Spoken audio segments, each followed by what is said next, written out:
journey through the stories that define the artists playing Bonnaroo. Who are they? What are they? What will you see? The what? Which bands this year that matter? Yay. With Brad Steiner and Barry Corder. Can I make it the next hour without saying the W word?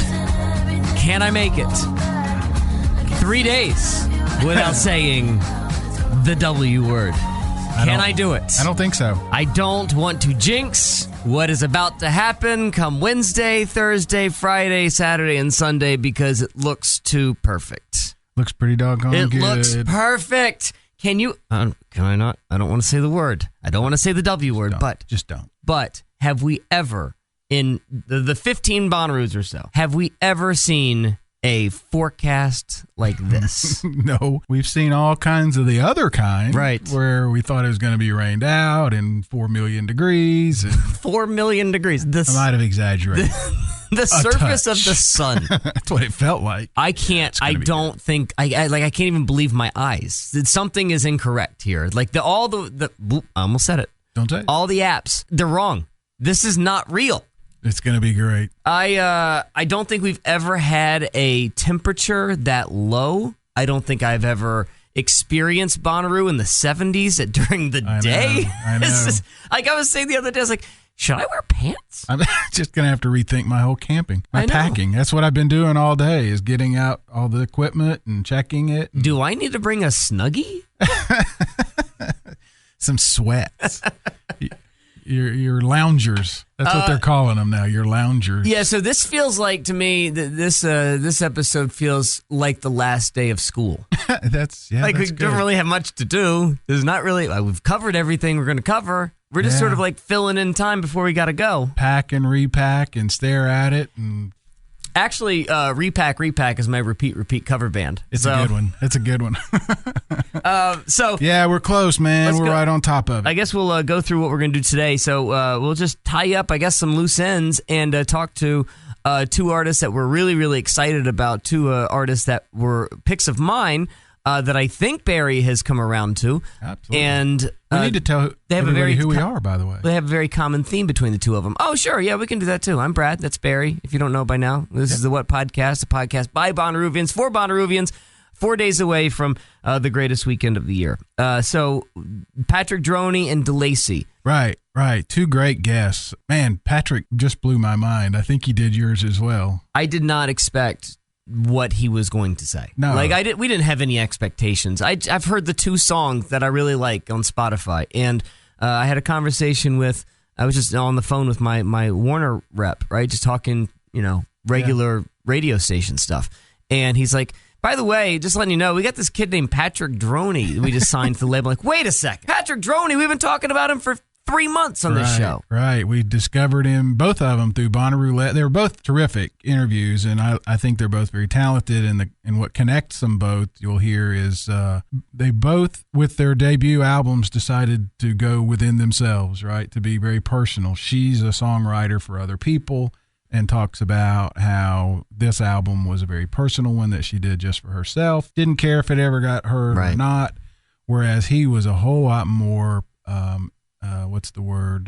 planned out about how his career is going.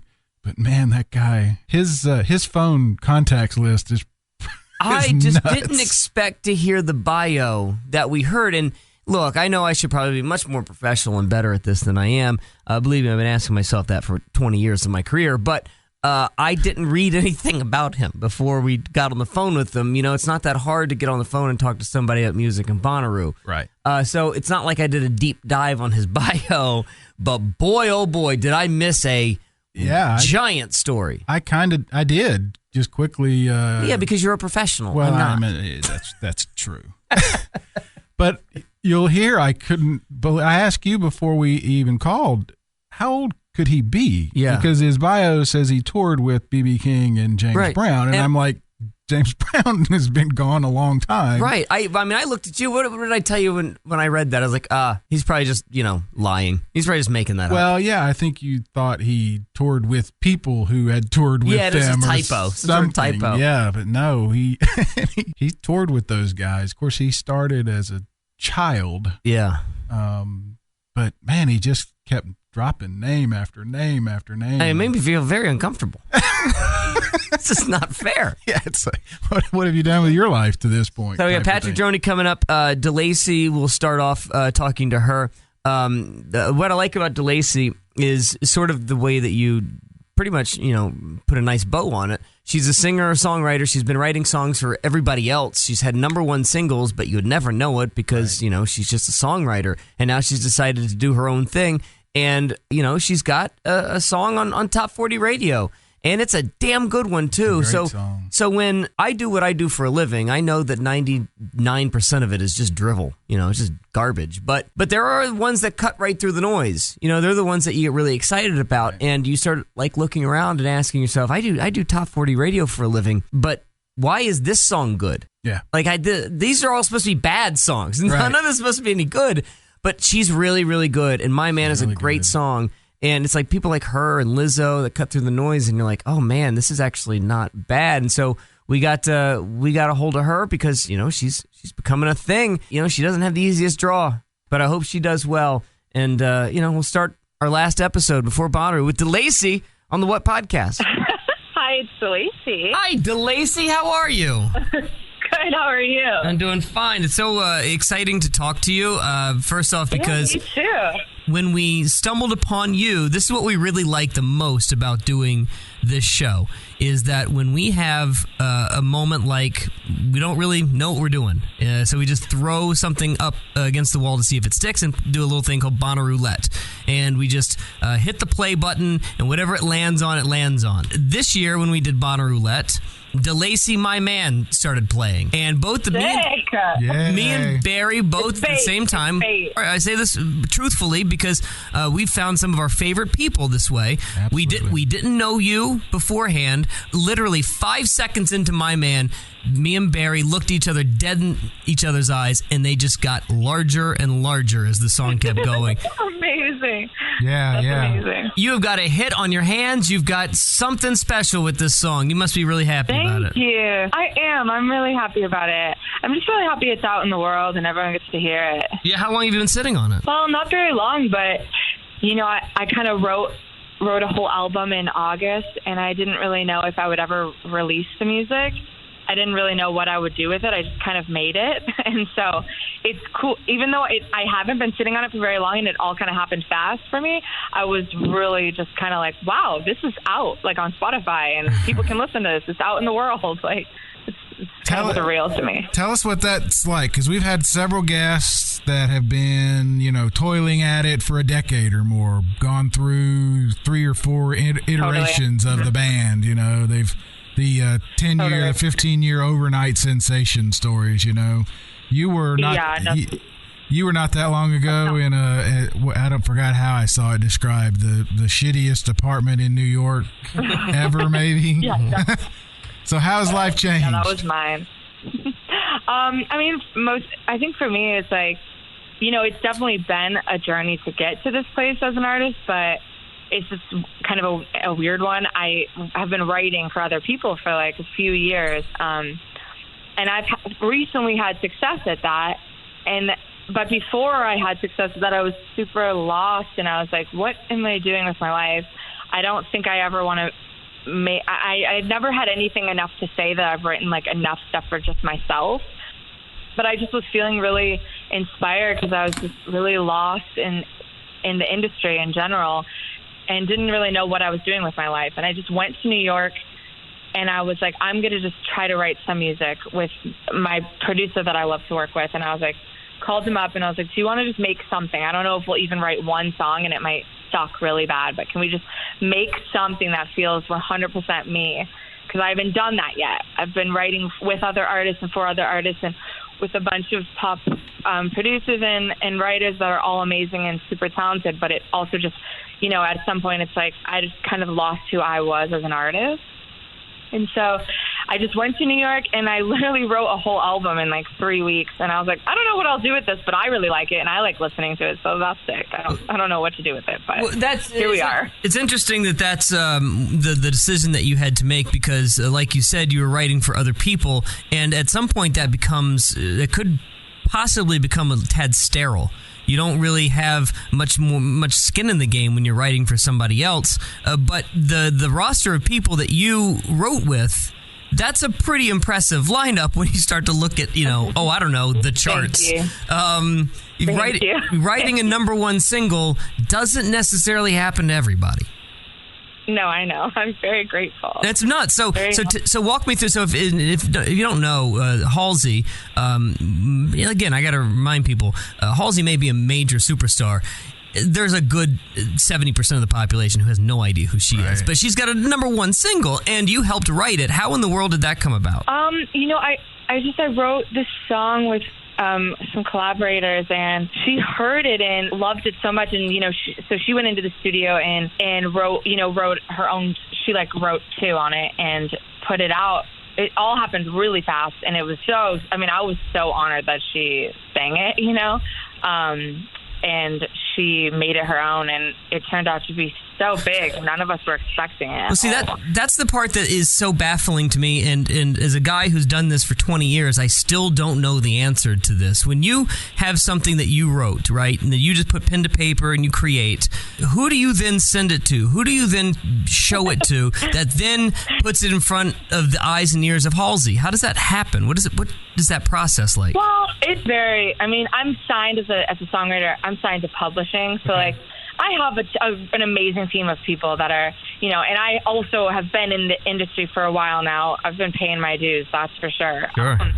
So I know a lot of people that are, and I've had some close ones there, and I know a lot of artists. It's just, it's just when it's the right song, and it just happens to be the right situation. It's like timing is everything. It's really crazy in those situations. And so when you have something that you really like, okay, just say it's Without Me, and it's still a baby, and it's still like a zygote. Do you send it to a certain person that will like that sort of style, or are you going to send it to everybody because you have something? Yeah, good question. I don't know. I think it's always different. It's always different, and it always goes to so many different people. And honestly, the way it gets to an artist or to anyone is always a different path. Literally no two stories are the same. It's so crazy. I've had so many different songs come out in so many different situations. It's never been the same. So it's kind of a hard question to answer specifically. But yeah, sometimes when I write a song, I'll be like, damn, blah, blah, blah would kill this. You know what I mean? Right. You hope. But it rarely ever works out that way. And then, I've worked with a lot of these artists too. So then when I'm writing with them, of course, I'm like, oh, well, this is for them. They sing it. So it just kind of depends. I got you. So to kind of dive a little deeper on that, just because of the story you just told and how it's worked for you, do you change things? Do you find yourself, like the one that you just wrote that's so personal, before would you have said, maybe so-and-so would never say that, or I need to soften that, or that's, Yeah, for sure, one of my things as a writer has always been I kind of speak the truth. I don't sugarcoat anything that I say. And sometimes my lyrics are too out there. And a lot of the time I've had to cut back and kind of make things a little sweeter and less vulnerable or whatever you want to call it. For certain artists that don't feel comfortable. But, that's fine. It's got to be personal to whoever puts it out. It's right. Do what they would say. That's why when I went and wrote an album, I was like, I wasn't holding anything back. I was thinking of it in a way where I was like, no one's ever going to hear this.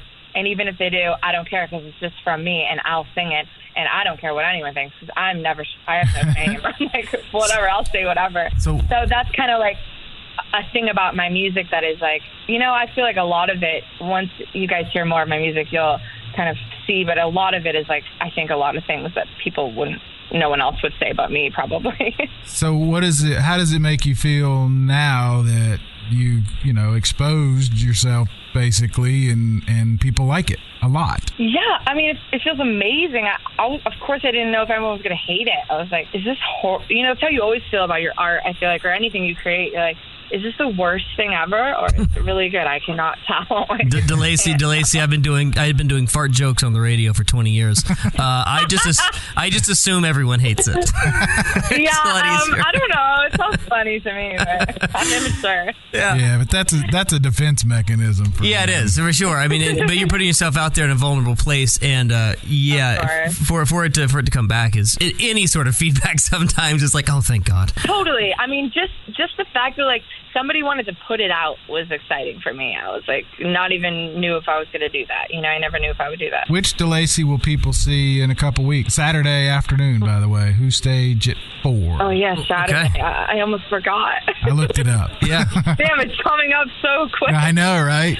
Well, I'm really excited for everyone to see it. I love performing, so I'm super excited. I'm going to perform like basically my whole album too. We have the whole set down. My band is amazing. It's super grungy and raw and live, and I'm really excited about it. I don't know if growing up in Orange County, you so much time as much as we did talking or thinking about a music festival in Tennessee, but we do tend to ask people the same question every time. What was your impression, or what is your impression of Bonnaroo? I've never been, but I mean, all I know is that I've heard people say it's like the coolest one and the best one, so I felt really cool that I got on it.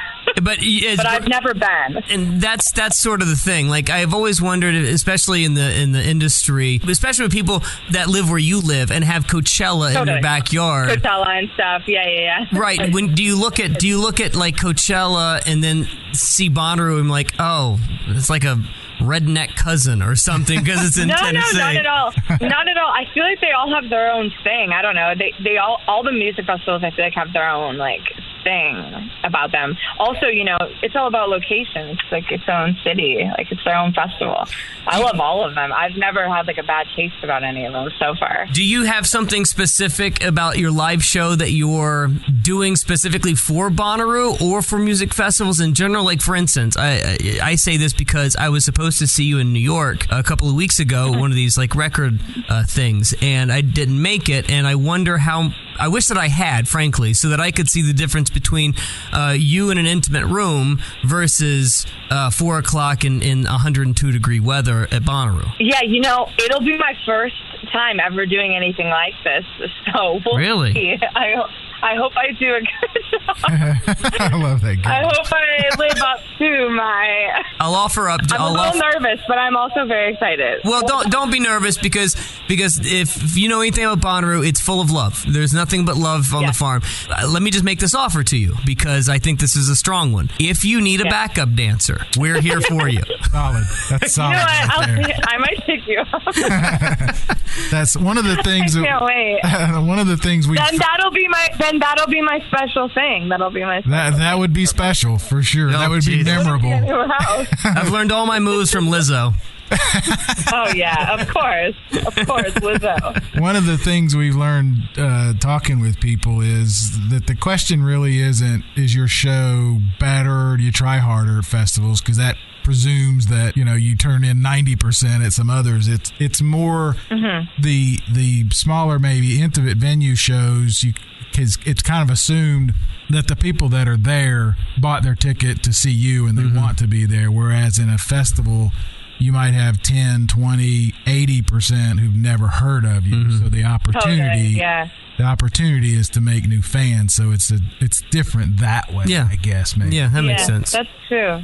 I've thought about that, yeah. My Man is the single that's from the album. I am not going to be the first one to make this connection, and I won't be the last. I absolutely love how Dolly Parton it is.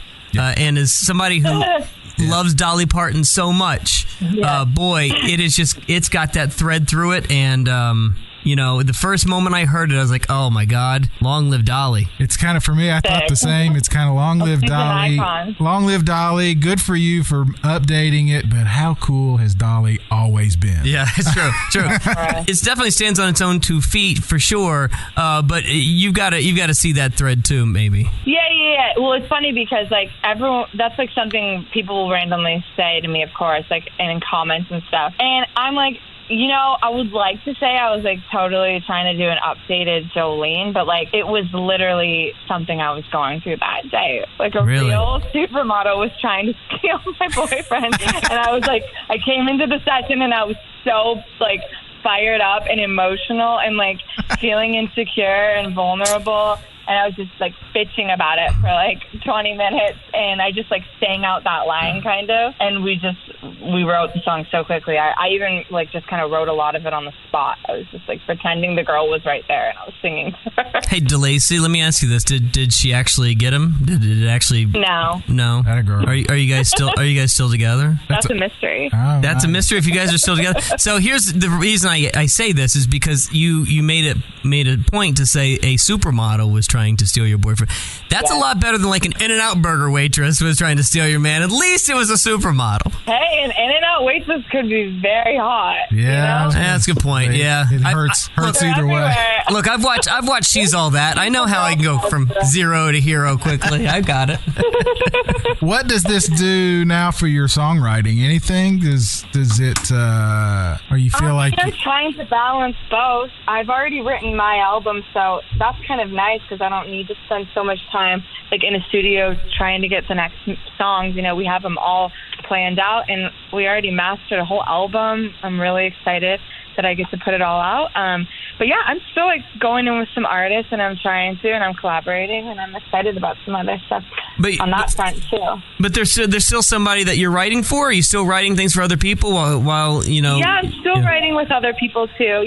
I need to write all the time or I go insane. Is there somebody in particular that you think you, as a songwriter and who's written with other people and for other people, is there a voice that you specifically feel most comfortable with? Do you have a certain person's voice or a certain person's perspective that you think that you connect with the best and it's just easier to write for? That's a really hard one too, because you don't really get to pick a lot of the time who you write for. Sure.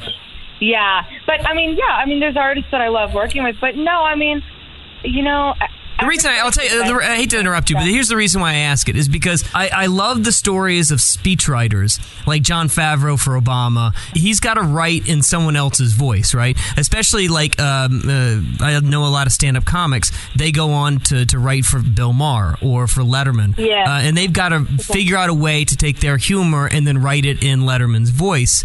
I get what you're saying. And some people just naturally do that better than others, and some take a while to start learning rhythms and stuff like that. I wonder if there's somebody that you just naturally immediately rolled with pretty easily, easier than others. Yeah, so far I write the best for myself. I think probably it's just like the easiest. But I know. I hope there's someone else that I can like have continuing success with writing with. Yeah. See, I'm not done. Yeah, that's such a fascinating question, which is obviously why we keep asking about it, Delacey. That whole idea of we're obsessed with process. I don't know why we're so obsessed with process around here. We are. It's that cool. Have you tried writing in a male voice, a female? obviously a female voice, but have you tried? Totally. I've totally written songs like from a perspective of a guy before. Yeah, are you about to ask a question if she couldn't write a K-pop song? Because I'm gonna say no. I'm gonna guess no. I have written a K-pop song. No way! Stop it! Yeah. So let's not go there. How? What? How in the hell does that happen? I don't know. That's what I'm saying. You never know where your songs are going to go. It's crazy. Who called you and said we need a K-pop song? Yeah, whose idea was it? it just landed with a K-pop artist. And I was like, okay, cool. No kidding. Yeah. There you go. That's what we're wondering. So nothing will surprise you. Man, I am an idiot. Was it the kind of thing that was commissioned? They said, hey, we need this, or was it something you wrote and somebody heard it and said, that would work? That was something I wrote. That was something that I wrote that they heard that ended up with a band. Yeah, I just think that's so interesting. That is so fascinating, man. I've talked to John Prine and people like that who said, I tried to write a country song, but it kept coming out hip-hop, or he didn't say that, but rhythm and blues. Yeah, how does that work? I spent some time in Nashville, too. And I hopefully will have a country song out one day. I'm determined. That's one of my goals. Wait, how long were you in Nashville? I've only been there a couple times, like Okay. a handful of times. Oh, you didn't actually Yeah. live there for a minute. No. Oh, okay. I've just been to Wright. All right. I've been to Wright before. Have you even dove into the schedule? Have you even dove into the day that you're going to be there? Have you asked your people if you're staying a night or two? What is your plan for the weekend? As of now, I think I'm only staying one night, which is sad, but it's like because of scheduling stuff. Is it Friday night or Saturday night? Saturday. I get in Friday night. I think I even leave Saturday night. No. I think I leave Sunday. Okay. So I think I'll be there tonight. Well, I can't wait to meet you at Bonnaroo, and I hope. Can't wait. Bonnaroo roulette. Amazing. Thank you. I love you. Well, I hope you all the success in the world, and I really, really want the single to work, and I think that it will. You've got a really, really, really great voice, and boy, you got a sound that just works right now. Thank you so much. Seriously, that means so much to me. Just so charming, so cute, so adorable. She's the kind of person that I really like getting behind. Wait. As far as an industry person, as far as an artist, I really like getting behind her. That's what I meant to say. That really came out much differently than I thought it would. Kind of creepy. Yes, I realize that now. So, there was some news over the weekend. I was actually really surprised about this because it's been years since they've done like artist editions this late in the game. The biggest artist edition that's ever happened in the history of Bonnaroo to me is the week before Bonnaroo, they announced Fun. Fun was going to be on the Sunday, that tent. And at the time, Fun had a number one song. It's the only, and this is a bit of history, for Bonnaroo history, if you don't know. There's only been one artist in Bonnaroo's history that's had a number one single while they were playing the farm, while they were playing Bonnaroo, and it was Fun. Right, you said that once before with, I guess when we were talking to Jeff Cuellar. Didn't know that. That is You interesting. didn't know that either. He didn't know it. Buffett was a last minute. Jimmy Buffett That's was a right. last minute. That's a great one. Yeah, that was the year the National was on Which, and it was in the afternoon. Yeah. And I just remember, and this was before I was really into the National, it was just like so hot, and he's in all black, and it's the National, and it's in the middle of the day, and I'm like, this is terrible. What is this droning on?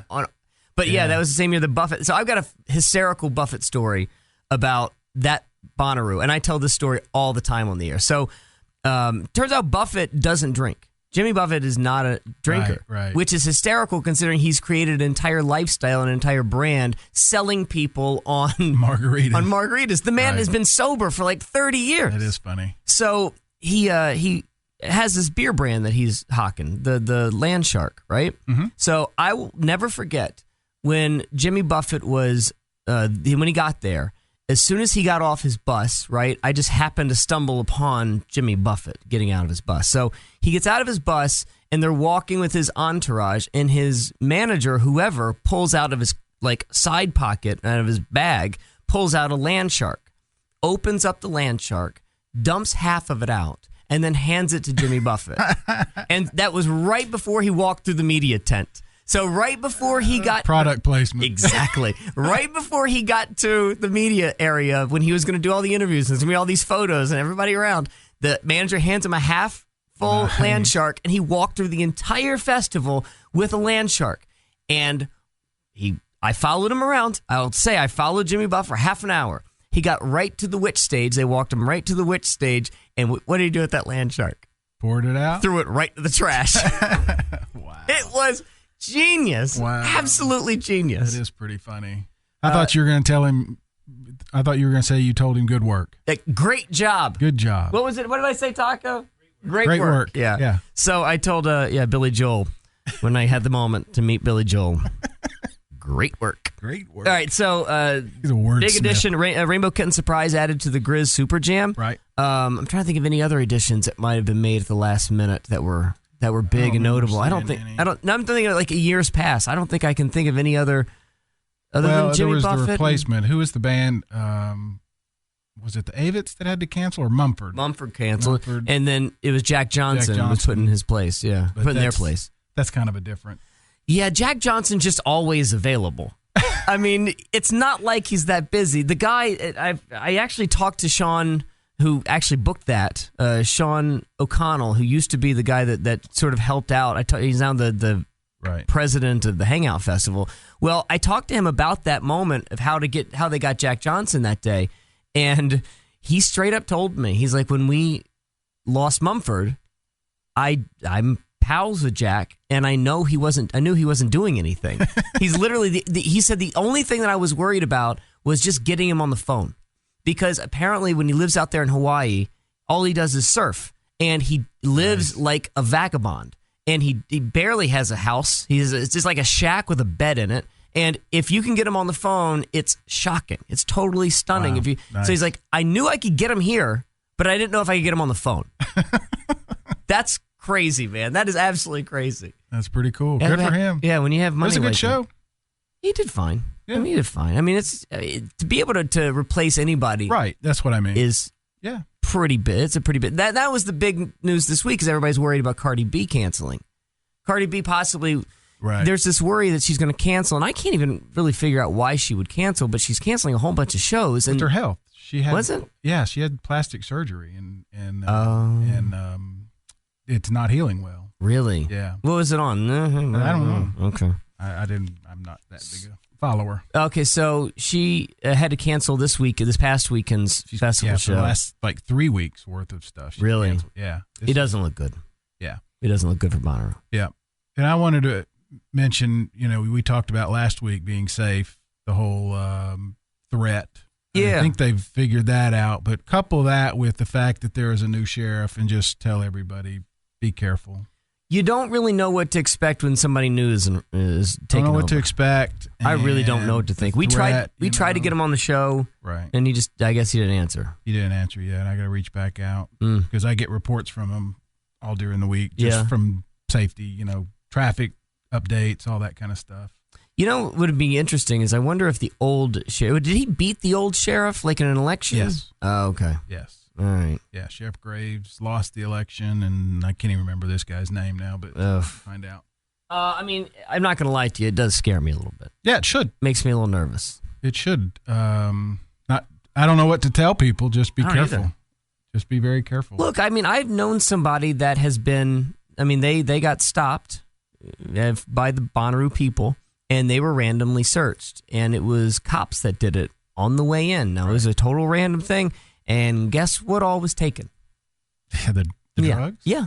Well, I know a couple of guys from here, football player types. They usually work security, and one of my friends said he was going through a guy's vehicle and found some drugs because the kid was an idiot and apparently basically had him on the dashboard or something. And my friend kept messing with him, and the kid started crying.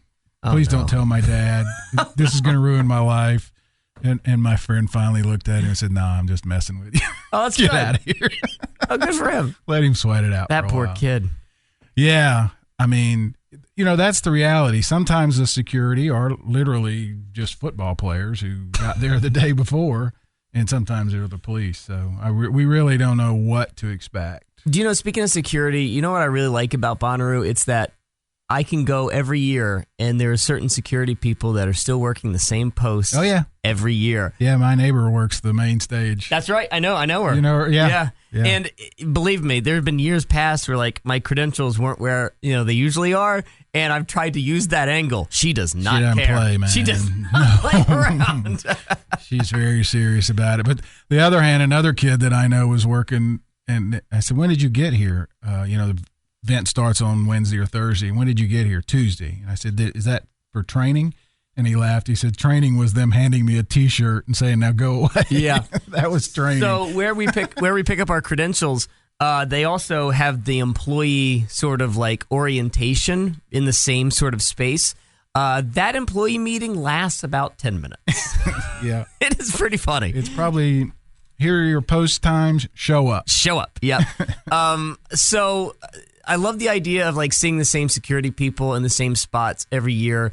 And the other thing that I love, especially on Wednesday, and we've expanded our footprint for the weekend over the last couple of years, we start going on Wednesday now. Mm-hmm. And I love Wednesday because we can walk in and travel and traverse Bonnaroo and watch them putting it together. Right. That is the most invigorating thing in the world. Yeah, it's pretty cool. It is I can't explain to you the feeling of being completely alone, it feels like, in this giant swath of property, while it's being built around you, and you're by yourself, essentially. Yeah, you know, that giant 700 acres is basically empty. Yes, while and then 24 hours later, it's full. Yes, and it's like the feeling of being like in the middle of New York City, right, where you know action is happening around you everywhere, but then you look around and you're on a street with nobody else. Yeah. I was just thinking about it. It's kind of like watching a time lapse. Yeah, in real life. Yeah, you can just sit there and watch them build things that you're gonna like celebrate for days and days. And we, last year we walked through. We've told the story, but it was so cool to walk through there and see the lights. Yeah, the lights in the trees. That was with nobody there. Nobody there. That was kind of mind blowing. Don't know what we're going to get this year. It's going to be fun. We will get Patrick Droney on the. Speaking of, we talk about Cardi B canceling, and I put this out as a tweet earlier this week. I found out that if Cardi B were to cancel, Lizzo will not be replacing her. So the idea that most people were throwing out there because Lizzo had a giant hole in her schedule makes perfect sense. They're both on the same record label. They've got, sort of a similar style. Right. It would be a really, really, really fun show. It's not going to happen. She's going to be at the MTV Movie Awards on Sunday. So I basically was told by the head of Atlantic Records, not happening. So I guess the reason I bring that up is because Cardi B is about the same time as Patrick Droney. So conflicts get a little easier if that was, I can't imagine anyone was picking one or the other, Cardi B or Patrick Droney. There could not be two different artists on the planet. But we did get a chance to talk to him, Patrick Droney, at the Who stage on the What podcast. What's going on, guys? How you doing? So tell us about Patrick Droney. Where in the world did Patrick come from? Well, I grew up Pennsylvania, moved to New Jersey. My dad was a session guitar player, so I grew up with blues music and, guitar playing kind of since I was a baby. And, I picked up the guitar when I was 7, and that's kind of the only thing I wanted to do, and that's all I've done since then. I have to ask, how old are you now? Oh, I'll be 27 in July. Okay. Am I reading correctly in some of the online bio stuff that you toured with B.B. King and James Brown? Yeah. So my first tour was with James Brown when I was 12. 3? I was gonna say that's awesome. I was one of those young guitar singers, and I was really lucky enough to play with a lot of my heroes when I was a kid, and just really immersed in the blues community. And B.B. King, Double Trouble, all those guys that I grew up kind of admiring. I was able to share the stage with, and it was a pretty amazing. And you were young experience. And you were 12? That's what I'm gonna say. Yeah. Wow. What in the world was a 12-year-old doing hanging out with B.B. King and James Brown? I know. Well, I won Robert Johnson Foundation. They had an award called the New Generation Award. It was kind of like the best young blues player in the country. And I won that when I was around that age, and that kind of put me on the map. And just through circumstance and people, it's a small community, of guitar players and blues music, especially back. I mean, at this point, it was 13, 14 years ago. But just guys like B.B. King really enjoyed passing the torch to the next generation, and they're both. I just ended up. He is great about that for sure. I've got to start all over now with my Patrick Droney obsession because I am baffled here. Okay, so you pick up the guitar at 7. You realize that you're pretty good at this. You're growing up in New Jersey, and you enter. Do you enter this competition? Does somebody else enter you? How does that work? And where did you go to perform? And then how exactly did you win? Who were the other people around you? How old were they?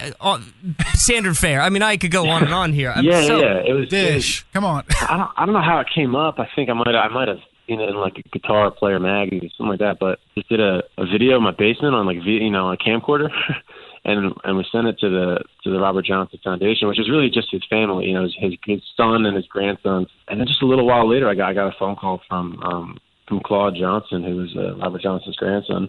And I'm sorry, his son, and he told me that they chose me as the New Generation winner and flew me out to Hazelhurst, Mississippi, where I played with Robert Lockwood Jr., who was the last living Delta blues musician who actually learn from Robert Johnson himself. My guitar's hanging in the Robert Johnson Museum in Mississippi, and those are my second family. And so from that random show that you were flown to in Mississippi, how did you catch the eye of somebody like B.B. King and the rest? Did you just big word of mouth? Yeah, word of mouth. I mean, I first met B.B. King before this.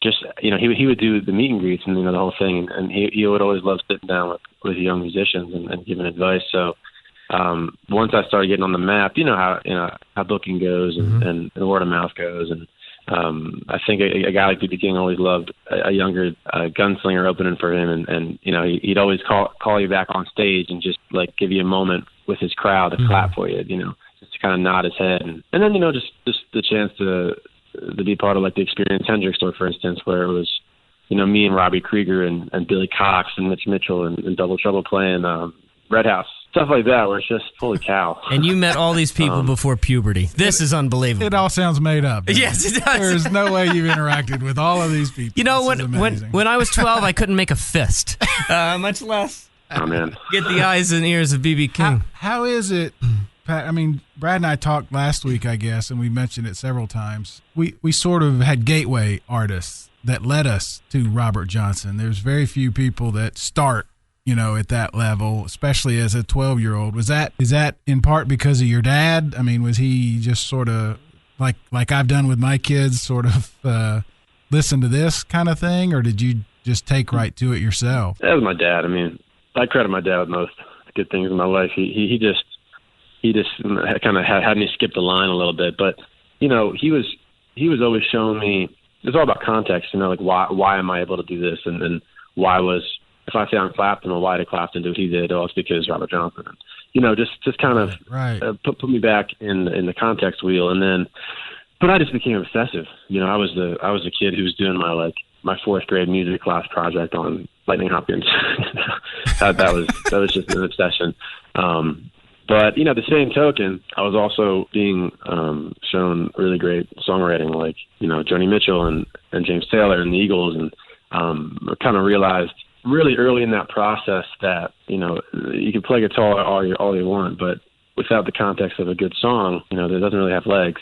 And I realized that there was going to be a little bit longer of a road for me to get to where I wanted to go as an artist. I didn't just want to be a blues guitar playing kid. I wanted to really expand this and tell a story, and cut to 15 years later where I'm really making my introduction now. Yeah. That context as a pop artist, as somebody who's making mainstream music with the reverence for this genre that I grew up in, and it's a really beautiful way that all ties together to the now. Yeah, it's just kind of a crazy low key perspective that I carry. I just want to quickly just finish up and bottle the edge on the bio. So once you do all this, and then you eventually move from New Jersey to Nashville, at what age did you say, okay, I think I need to make a go at this and put roots down in Nashville? That happened over a pretty long period of time. After that kind of stint as a teenager, just playing, I decided to go to NYU. I went to Clive Davis's program at NYU, and I spent my time there just really diving into the business of music and becoming my biggest advocate and learning exactly what I needed to do to kind of get to where I wanted to be. And New York was a really defining chapter for me. Mm-hmm.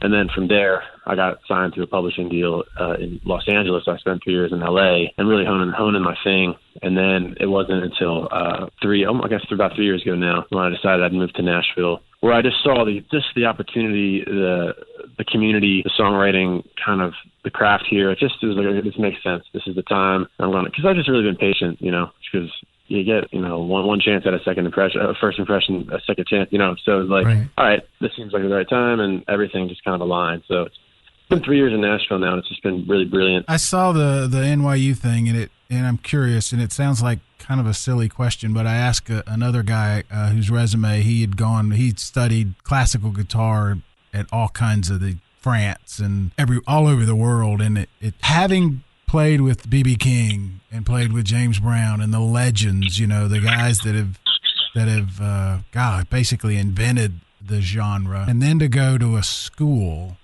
what I would think you would learn plenty from playing with those guys and studying those guys. What did you hope to gain from going to a school for music versus going to the school of hard knocks, so to speak? And just getting on the road. Just getting on the road, yeah. Just do it. Well, the reality is I didn't go to Berkeley for a reason. I didn't go to a music playing program. I went to a business program. I wasn't going to be able to go learn guitar the way I had already kind of been immersed in it. For me, right. I think it's valid and it's a great way to get your theory going and stuff. But for me, it was like, all right, I've already been through the ringer, and I want to go. And for me, I was taking criticism classes with Rolling Stone writers, and for me, it was more about music law and just stuff like that. So I was. Is that was really something you picked up from seeing those guys? Because I know a lot of the old guys, that they all wish they'd have had a business degree before they signed a contract. That's a great point, because I mean, if you're Patrick and you say, look, I'm sharing the road with, look at the list of people I'm sharing the road with. Why would I leave that to go schlep in some sort of college that I already look at the experience that I'm getting? It's the business part of it that makes sense. They all have probably missed and probably wish that they had more of. Yeah, and look, it's I'm trying to have a true career, a long career, and at this point, just having the ability to be my biggest advocate and understand what I think the big thing with those guys is they didn't know, they just wanted to play music, and whoever was going to help them out, cool. But they didn't have their publishing and they didn't have their masters. And exactly. It's just for me, I saw an opportunity to really educate myself and just get deeper into how I can be my own boss and make my music a true business. So makes a lot of sense. So back to your songwriting, and this is what I find to be fascinating, is you are first and foremost a storyteller. You tell amazing stories, and you have a terrific way to turn a phrase. And that's a muscle that needs to be worked out. And to be able to get there where you are at 27 is pretty remarkable. But how does that work? How does that work in where the industry is now? You don't really see many blues storytellers tearing through. Now that you have the business side of it, how do you take what you have and cut through the noise? Well, look, it's kind of doing it for itself. I think right now is actually a better time than ever to be honest and authentic, and people are really craving just honesty and storytelling. And I mean, look at the pop music spectrum. Everything is flipping to this story perspective. I mean, I don't care what you think about certain music, but it's like songwriting right now really is spotlight. And for a guy like me, I think certain things don't go out of style. Soulfulness, the right melody, and the right lyric. A story that just relates. For me, it's like all I do is I tell my story, and I know that my responsibility is, if I do that, people who don't have the chance or the ability to speak for themselves, they can feel like they can relate. So that's really my litmus test. That's how I go. I mean, we just signed to Warner Brothers, and like there are people out there at the very top that really want to push authentic artistry and kind of redefine what it is to be, an artist in 2019. And I'm really, really inspired actually at the climate. Instead of being pessimistic, it's like, I think there's more opportunity now than ever to cut through the noise, and it's just happening organically, and I'm really inspired by it. And I think that you have something, and you touched on it a second ago, I think that you have something that is where my thread usually is, and it's with artists who are not scared of being vulnerable. And boy, you got that. You've got that vulnerability locked down. I mean, you play the Brooklyn song. I mean, that is nothing but being brokenhearted and vulnerable. High Hope, totally vulnerable. It's the honesty, it's the openness, it's the trust that somebody's going to give you the time to listen to it, and then it's the trust that they're going to be careful with your vulnerabilities when you put them out there. So, I appreciate it, guys. Thank you. It's just wake up every day inspired to just keep telling my story, and then knowing that it's connecting to people like you guys. How, given everything that we've said about the going to school, education, being on the road, what was it then that made you decide on Nashville? Because I assumed the music scene in New York is pretty good. The music scene in LA. What was it about Nashville? Yeah, look, everything's timing. Everything's kind of like a matching of preparation with opportunity. And for me, I was in a deal in LA. My publisher was this guy Lance Freed. His dad was Alan Freed, who defined the term rock and roll. And Lance was one of the great music publishers. And when I was getting out of that deal, Lance really sat me down. He said, I think this is the time that we go look at Nashville. And I just started taking some trips down here, and it was like, wow. I just felt the energy. I felt the focus on the craft. Los Angeles is, I love LA, and right now LA makes a lot of sense for me now that my thing's moving, but it's not just a music town, it's an entertainment town. And New York is not what it used to be. There really isn't much of a community. But Nashville, honestly, is still just a music city, and the song comes first, and that's just what really appealed to me. And I came here and just put my head down. That was it. And so from Nashville to now Bonnaroo, I don't know what your tour schedule and the shows that you've played in the past has necessarily have been, but I'm guessing it's your first Bonnaroo. I'm guessing maybe one of your first festivals. How did the Bonnaroo people find you? Did your people find them? What was the process like to get into the festival this year? Well, this is my first Bonnaroo, and I'm very, very excited. This is just one of those just world-class festivals that, growing up is like, God, I just want to play Bonnaroo. And, as far as how we got discovered there, I think it was a combination of just the buzz of what we've done this year with the EP, and just word of mouth. And I know, I have a great agent who, everybody on my team is such a true believer in what I do, and it just percolates out to anybody who's touching the project. Like, there's just true passion here, and I think the festival really saw that and feels the same way. And, it's just everything here is happening really organically. So I'm just excited right now to get this thing out on the road and we've played a good amount of shows this year, and we've sold out everything we've done, and just the transaction between people is what I'm most, interested in, just going out there and seeing this music resonate in real time. So a place like Bonnaroo is honestly a dream stage for me to do that. First of all, I hope you're keeping a diary, because listening to you talk about all these people that you've already met is like reading the encyclopedia of Patrick, you're going American music. You're going by it a little too fast for me. It's just incredible. It is pretty good. What was it about now, the here and now, that made this record right?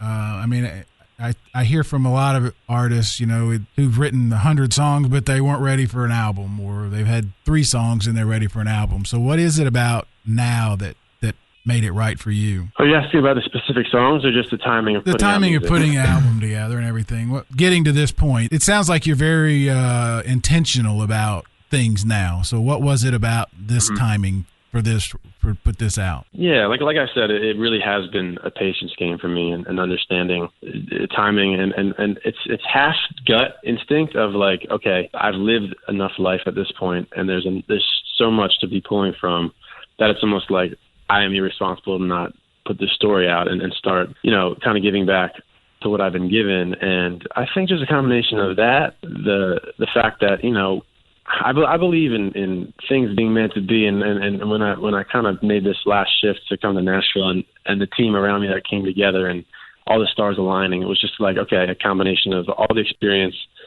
finally feeling like I'm really in my skin and in my body and in myself as an artist and like a player and a writer. And it just kind of was one of those things where it had to happen. Like, the second everything came together, there was no stopping this. This was like a little train that could. I mean, part of it I can't even explain. It just was, it's just one of those things. It's intangible in a certain way, but I'm so ready to just knock this door down. Hey, Pat, good for you. This is as good of a compliment as I can give. I like Patrick so much, and I love his songwriting so much. He's one of these guys that I wish I could get to write a song about me.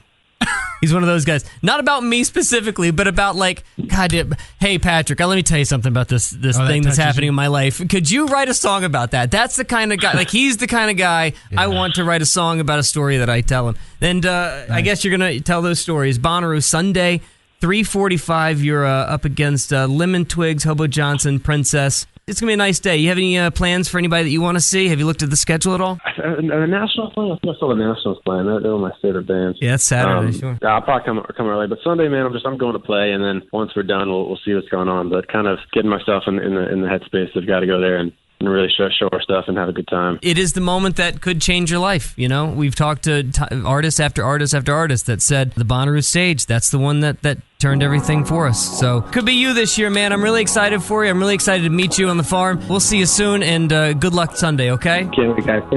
Thanks, Patrick. Thank you, Patrick.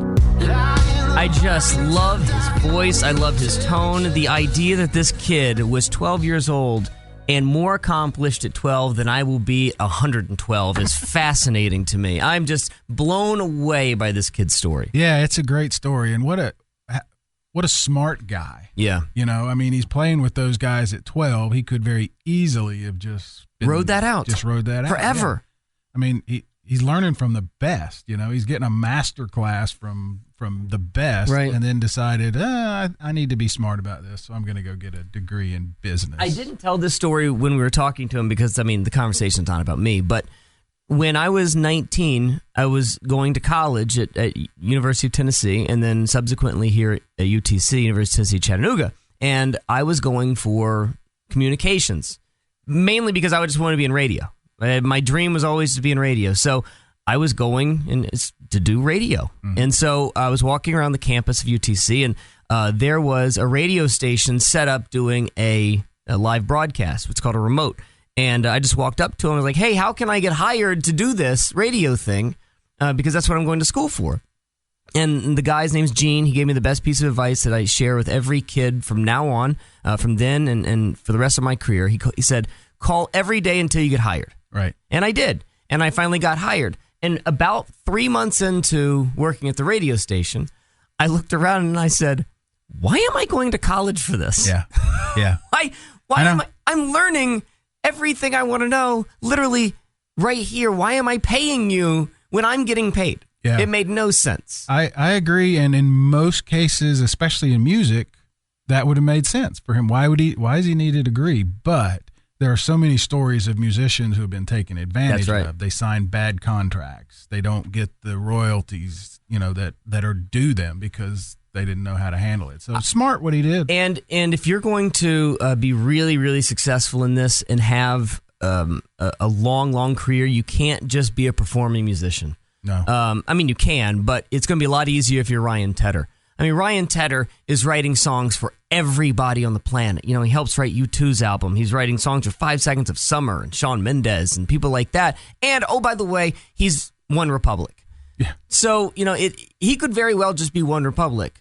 But all the money he's making doing all the other stuff that he's doing, watch out. And if Patrick Droney can do that, dude, it all started because he decided to leave, I can't believe I'm saying this, leave B.B. King. Yeah. And leave James Brown. Yeah. To go to school and get his world together before releasing an album. So it was really interesting. I like him a lot. I don't know if I would have made the same call. I don't think I would have been smart enough to make that call. Well, as he said, his dad is a big influence. I'm going to guess that they had that conversation many times. Here's the other thing I like about him, and I wasn't going to bring this up in the conversation with him. He has no streams. He has no sales. Like, you can't find him anywhere. This kid is legitimately just now starting, right. And it feels like we're watching it bud. Right. We're watching a bud bloom, and I get to be on the ground floor of it. I love stuff like that. That's what I thought the morning of the interview. That's what we were getting, this kid out of nowhere. Yeah. And then we hear his background. That was what was so mind-blowing. So you're crushing my dreams that this was sort of a little discovery that we get to bloom? No, we did. No, it's very much still that same thing, but then to find out he has that background is what I'm talking about. The other thing, too, is like now I want to go to Nashville and just find him because it's in some sort of tiny room. He's probably playing a grocery store every now and then. Right. People are eating bagels and wondering who the kid is in the corner performing right now. And you're never going to be able probably to see him like that again. Yeah. I agree. All right. But any other odds and ends? I got through the whole thing without saying the W word. Don't do it. I can't believe it. Don't do it. What else do we need to What do we need to do? We are 3 days away from leaving. I'm going to do my final shopping list today. Yep. I'm getting all the Bloody Mary things today because we have a tent in our Camp Nut Butter just for Bloody Marys. Right. We're getting all the special surprise. I worked on that at home. Oh, yeah. We have every year I try to add something dumb and stupid to camp just to, jazz it up and make one of my Bonnaroo do's and don'ts, make camp fun. Yep. So I came up with this idea with Nikki T to have something added to camp this year, and we'll reveal it in some sort of tweet or something when we get there on Wednesday. It's pretty funny. It's really fun. And I don't know, and if somebody has done this in the past, you'll have to tweet us once you see it, but I don't know if it's ever been done before. No, I don't know. And I did try. I think we can reveal this because I still think it's funny, and maybe someone will, but I did try to find a microwave. I haven't found one yet. So I had this really dumb idea I think Hot Pockets and a bag of popcorn with just hearing that. Is where I'm going, man. Just hearing that ding. Yeah. would be worth it. We started thinking, like, me and Lord Taco were like, we have the generator already because we plug up all the podcast stuff. Why not just go ahead and plug up a microwave with it too and see if we can make some food? While one of us is running the vacuum, cleaning the carpet, we could noodle it. Soup's on. The other thing I said is, like, we could bring a pizza and just microwave slices of pizza on, like, without leaving camp. And the idea of having a microwave at camp, I don't know, unless you have an RV, right? Can't be at anyone else's camp. I just think the Hot Pockets would be hilarious. Ding, ding. Yeah, it's ready.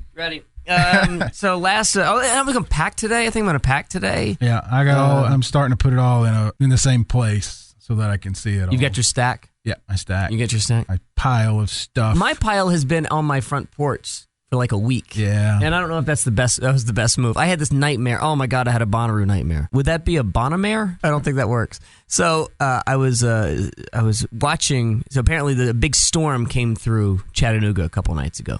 And all of my Bonnaroo stuff was there on the front porch. And I had this dream that it all got blown away, like into the ether. And I had no Bonnaroo stuff. And all I was being yelled at, you're not buying one thing! Yeah, You're that's going right. with nothing! Brad tends to overbuy. I talked to Nick yesterday. He was on the phone. He goes, yo, man. And how many people at camp say this every year? It is the thing that we hear from everyone every year, and it's always a lie. Man, I was really trying to go minimalistic this year.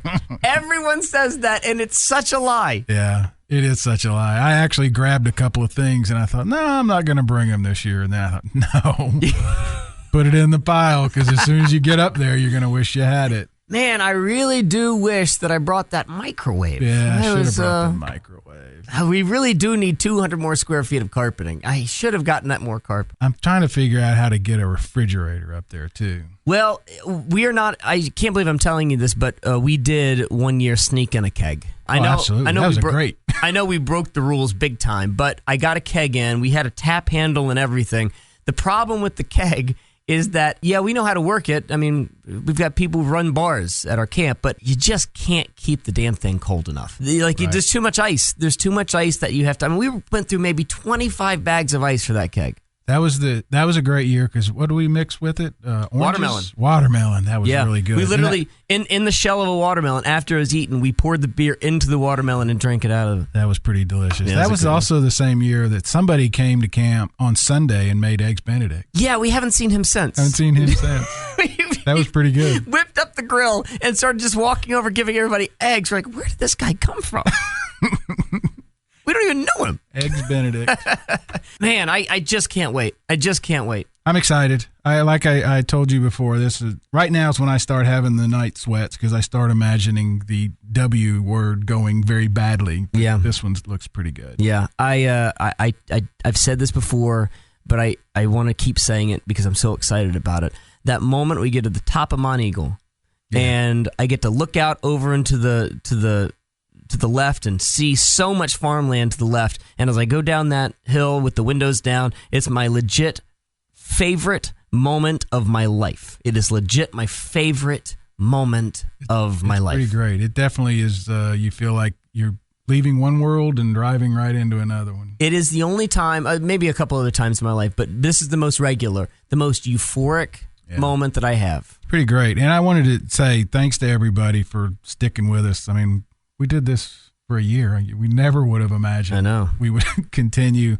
And we look forward. We have so many things lined up this week. I hope we get to do them all. People that we're going to see. Yeah. People that want us to come by their camps. I think we're going to do a couple of podcasts from there. Yeah, we're going to do the beer share at Bonnaroo. We're going to do that. We're going to try to do the Roo Bus party on Wednesday night. We're going to try to do... Oh, we have presents. Nice. Lord Taco just told us you have presents. Thank you so much. Should say we're going to try to do as many podcasts or whatever as we can from up there. The internet is always sketchy. Yeah. So no promises. Yeah. I don't think we'll do anything live because it's just so difficult to count on that internet. But we'll figure something out. It's one of these things where you have all the best intentions. It's almost just like going to shows. You want to do it, but just things like camp happens, and you just sit there and you just. But I almost said it. The W word being better is going to help, but at the same time, you just get tired of walking sometimes. I mean, we said I turned down Alt J last year because I didn't want to walk across center row. It was going to be a hike. We turned down Alt J. I know. For that kid. For that kid. Yeah. Who will stay nameless. That damn kid smoking a cigarette cost us Alt J. Yeah. Oh, okay. Yeah, well, we copped an attitude. Cop to it. Yeah, we did. All right, I guess that's it. See you guys on the farm. See you on Wednesday. Journey through the stories that define the artists playing Bonnaroo. Who are they? What are they? What will you see? The what? Which bands this year that matter? With Brad Steiner and Barry Corder.